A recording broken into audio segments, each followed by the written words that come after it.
The U.S. State Department, in its 3-volume report on the origins of communism in Russia, published in 1931, reveals how Jewish-controlled German banks under the leadership of Max Warburg conspired as early as 1914 to send large payments to Lenin, Trotsky, and others in their attempts to bring down the Tsar.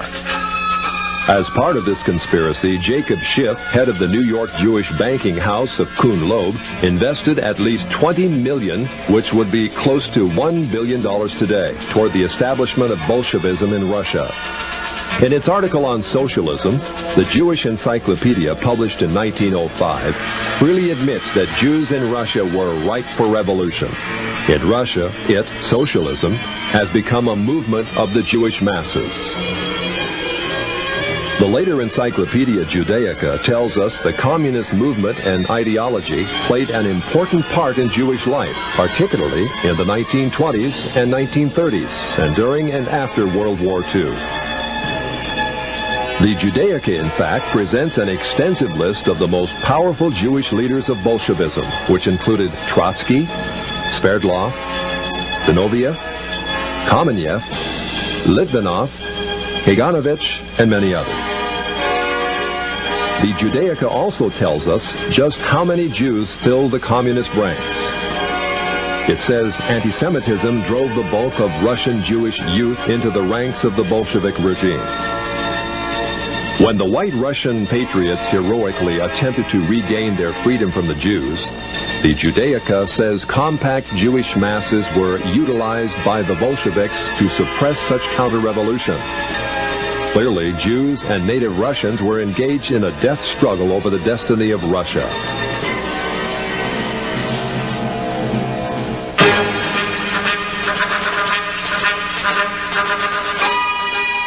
Unfortunately, the Jewish masses won. A rare photo shows the First People's Commissariat. From left to right are Uritsky, Trotsky, Zinoviev, Sverdlov, and Kaganovich, all Jewish.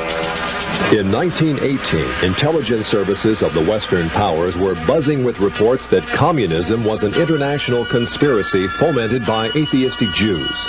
British, Dutch, American, and other intelligence reports confirmed that Jews filled the Bolshevik ranks and that as much as 75% of all Soviet commissars were Jewish. In the Illustrated Sunday Herald of February 8, 1920, Sir Winston Churchill commented on what had almost become public knowledge.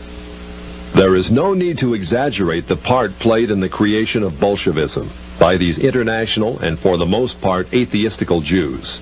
It is certainly a very great one. In the decades following the revolution, the question became, how much influence do the Jews still exert on the Soviet experiment? Although many of the Jewish kingpins in Bolshevism perished in Stalinist purges in the late 30s, none other than Nikita Khrushchev gives us an eye-opening view of just how many Jews were still in the Soviet government.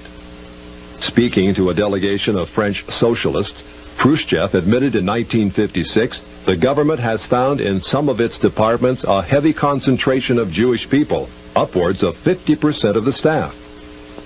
Because communism has historically been top-heavy with Jews, the Soviet policy of so-called anti-Semitism, much protested by Jews in the West, may in reality be but a ploy to distract the world from communism's Jewish past. Although most Jews have indeed been removed from high-profile positions in the Soviet hierarchy over the last 30 years, still Jews remain highly favored when it comes to immigration to the prosperous West. Since World War II, more than 1 million Jews have been allowed to leave the Iron Curtain, sometimes in waves of up to 52,000 a year.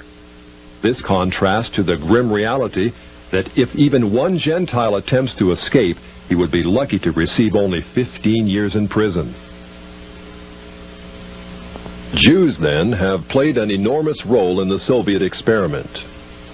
Yet, as the Jewish Encyclopedia, in its article on socialism, again tells us, the passion of many Jews to socialize the world was not confined to Russia.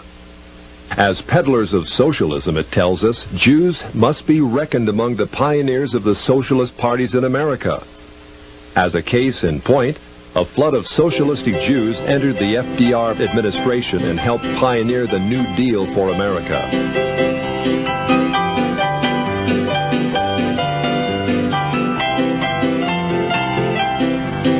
Encyclopedia Judaica says Roosevelt's liberal policies endeared him to the Jewish community, which shared with him an overriding commitment to the welfare state.